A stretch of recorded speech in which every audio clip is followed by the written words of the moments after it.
എന്താണ് കോൺഗ്രസിന് സംഭവിച്ചത്? കോൺഗ്രസിനെ സംബന്ധിച്ച് 4-3 ഭൂരിപക്ഷം പ്രതീക്ഷിച്ചിരുന്നു ഹരിയാനയിൽ. അത് കിട്ടിയില്ലെങ്കിലും കേവല ഭൂരിപക്ഷം നേടി അധികാരത്തിലെത്തുമെന്ന് എല്ലാവരും പ്രതീക്ഷിച്ചതാണ്. മുഴുവൻ എക്സിറ്റ് പോൾ ഏജൻസികളും മാധ്യമങ്ങളും അവിടെ പോയ ആളുകളും എന്തിനേറെ BJP പോലും അവർ ഇതുപോലെ ഒരു വിജയം നേടുമെന്ന് പ്രതീക്ഷിച്ചിട്ടുണ്ടാവില്ല. കോൺഗ്രസിന് പിഴച്ചത് എവിടെ താങ്കളുടെ പ്രാഥമിക നോട്ടത്തിൽ?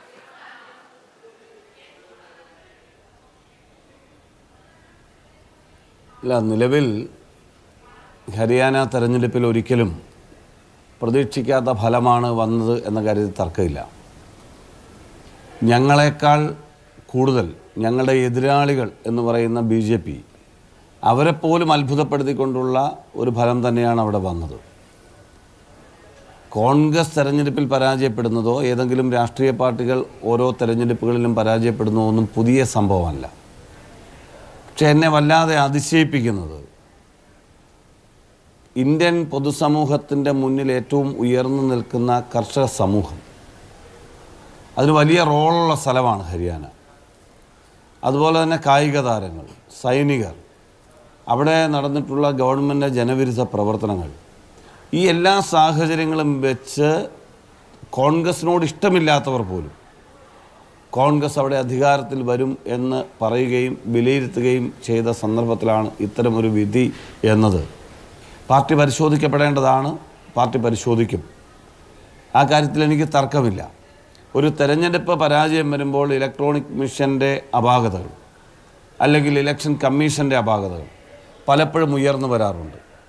അത്തരമൊരു അഭിപ്രായ പ്രകടനം ഇന്ന് രാവിലെ വോട്ടെണ്ണൽ നടക്കുന്ന സന്ദർഭത്തിൽ പല റൗണ്ടുകളും എണ്ണുമ്പോൾ ഫലം പുറത്തു വരാതെ വരുന്ന സന്ദർഭവും, പിന്നീട് കോൺഗ്രസ് ലീഡ് ചെയ്യുന്ന മണ്ഡലങ്ങളിൽ ലീഡടക്കം പുറത്തു വരാത്ത സാഹചര്യവും ഉണ്ടാവുകയും ഇലക്ഷൻ കമ്മീഷൻ ജില്ലാ ഭരണകൂടങ്ങളെ കൃത്യമായി സമ്മർദ്ദത്തിലാക്കി ഫലം കൃത്യമായി അപ്ഡേറ്റ് ചെയ്യുന്നതിന് ഡിലേ ഉണ്ടാക്കുകയും ചെയ്ത സാഹചര്യത്തിലുണ്ടായ സംശയത്തിൻ്റെ അടിസ്ഥാനത്തിൽ കോൺഗ്രസ് ഒരു പ്രതിരോധം എന്നുള്ള നിലയിൽ ഇലക്ഷൻ കമ്മീഷൻ്റെ ഇടപെടലുകളെക്കുറിച്ച് വ്യക്തമായ ബോധ്യം, ചില കാര്യങ്ങളിൽ, മുഴുവൻ കാര്യങ്ങളും ഞാൻ പറയുന്നില്ല, പക്ഷേ ഇന്നത്തെ എണ്ണുന്ന റൗണ്ടുകളുടെയും ഫലം അപ്ഡേറ്റ് ചെയ്യുന്നതും അടക്കമുള്ള വിഷയങ്ങളിൽ കാണിച്ച ഒരു ഒരു ഇടപെടൽ, അതെല്ലാം കൂടി ബോധ്യപ്പെട്ടതിൻ്റെ അടിസ്ഥാനത്തിലാണ് Congress high command, especially Jairam Ramesh, election കമ്മീഷനെതിരായ ഒരു നിലപാട് പറഞ്ഞിട്ടുള്ളത്. ഇവിടെ ഞാൻ പറയാൻ ആഗ്രഹിക്കുന്നത് ഹരിയാന ഫലം വെച്ചോ കാശ്മീർ ഫലം വെച്ചോ മാത്രമല്ല. ഇവിടെ നമുക്കറിയാം, കഴിഞ്ഞ ലോക്സഭാ തെരഞ്ഞെടുപ്പ് നടന്നു. ആ ലോക്സഭാ തെരഞ്ഞെടുപ്പിൽ 100ഓളം സീറ്റുകളിൽ 1000 വോട്ടിൽ താഴെയാണ് തോൽവി. തെരഞ്ഞെടുപ്പ് നടന്ന വോട്ടിങ്ങിൻ്റെ ഡീറ്റെയിൽസ് അതാത് ദിവസം എത്ര പെർസെൻറ്റേജ് എത്ര വോട്ട് പോൾ ചെയ്തു അപ്ഡേറ്റ് ചെയ്യുന്ന ഇലക്ഷൻ വ്യക്തമായ തെളിവുകളുള്ള ആരോപണമാണ്. നമ്മൾ ലോകത്തെ ഏറ്റവും വലിയ ജനാധിപത്യ രാജ്യമാണ്, ലോകത്തെ ഏറ്റവും വലിയ ജനാധിപത്യ പ്രക്രിയയാണ് ഇന്ത്യയിലെ തെരഞ്ഞെടുപ്പ്.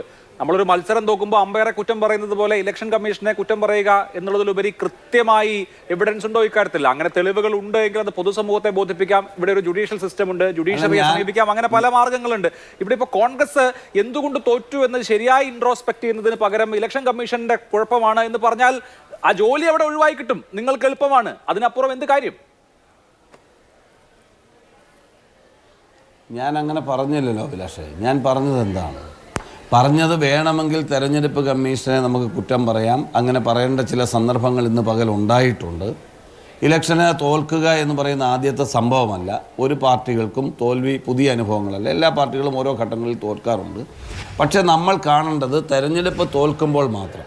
ഇപ്പം ഞങ്ങൾ ഇന്ന് ഇലക്ഷൻ കമ്മീഷനോട് ആക്ഷേപം ഉന്നയിച്ചൊരു പാർട്ടിയുടെ പ്രതിനിധിയാണല്ലോ ഞാൻ. അപ്പോൾ ആ പാർട്ടിയുടെ പ്രതിനിധിയായിട്ട് ഇരുന്നു കൊണ്ട് തന്നെ പാർട്ടിക്കകത്തടക്കം പരിശോധിക്കേണ്ട കാര്യമാണ് ഞാൻ പറഞ്ഞത്. നിലവിൽ ഇലക്ഷൻ കമ്മീഷനെതിരായി നമുക്ക് നിലപാടെടുക്കേണ്ട ഒരുപാട് വിഷയങ്ങളുണ്ട്. ആ വിഷയമെന്ന് പറയുന്നതാണ് ഞാൻ ചൂണ്ടിക്കാണിക്കാൻ വന്നത്. അല്ല ഇന്നത്തെ പരാജയത്തെ ന്യായീകരിക്കാനല്ല വന്നത്. ഇന്നത്തെ പരാജയമാണെന്ന് ആ സംസ്ഥാനത്തെ ലീഡർഷിപ്പ് തന്നെ പരസ്യമായ അഭിപ്രായം പറഞ്ഞിട്ടുണ്ടല്ലോ. കോൺഗ്രസ് പാർട്ടി വിയോജിപ്പ് പല കാര്യങ്ങളിലും ഇലക്ഷൻ കമ്മീഷനുമായിട്ട് ബന്ധപ്പെട്ട് പറയുന്നത് കൊണ്ട് തോൽവി മുഴുവൻ ഇലക്ഷൻ കമ്മീഷൻ കാരണമാണ് എന്നൊന്നും കോൺഗ്രസ് പറയുമെന്ന് ഞാൻ കരുതുന്നില്ല. ഞാൻ എന്തായാലും ഈ ചർച്ചയിൽ വന്നിരുന്ന് അങ്ങനെ പറയില്ല. പക്ഷേ ഞാൻ പറയാൻ വരുന്നത് അതിൻ്റെ സീരിയസ്നെസ് നിങ്ങൾ മനസ്സിലാക്കാൻ വേണ്ടിയാണ് ഞാൻ പറഞ്ഞത്. ഒരു തെരഞ്ഞെടുപ്പ് നടക്കുന്ന ദിവസം ആ തെരഞ്ഞെടുപ്പിൽ എത്ര വോട്ട് പോൾ ചെയ്തു എന്ന കണക്ക് അപ്ഡേറ്റ് ചെയ്യുക എന്നത് ഇലക്ഷൻ കമ്മീഷൻ്റെ കീഴ്വഴക്കമാണ്. അത് ലോക്സഭാ തെരഞ്ഞെടുപ്പിൽ ഉണ്ടായില്ല. ഇന്ന് വോട്ട് എണ്ണിക്കൊണ്ടിരിക്കുന്ന സന്ദർഭത്തിൽ കഴിയുന്ന റൗണ്ടുകളുടെ കൃത്യമായ അപ്ഡേഷൻ ഉണ്ടായില്ല.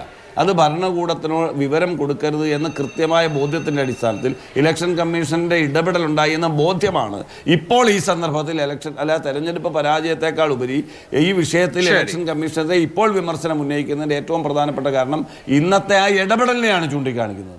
ഞാൻ അതിന് ഒരു വരി കൂടി പറഞ്ഞ് അവസാനിപ്പിക്കാം, എന്നിട്ട് ബാക്കി താങ്കൾ മറ്റുള്ളവരിലേക്ക് പൊയ്ക്കൊള്ളൂ. ഞാൻ പറഞ്ഞത് കഴിഞ്ഞ ലോക്സഭാ തെരഞ്ഞെടുപ്പിൽ പോലും ഈ ആക്ഷേപമുണ്ട്.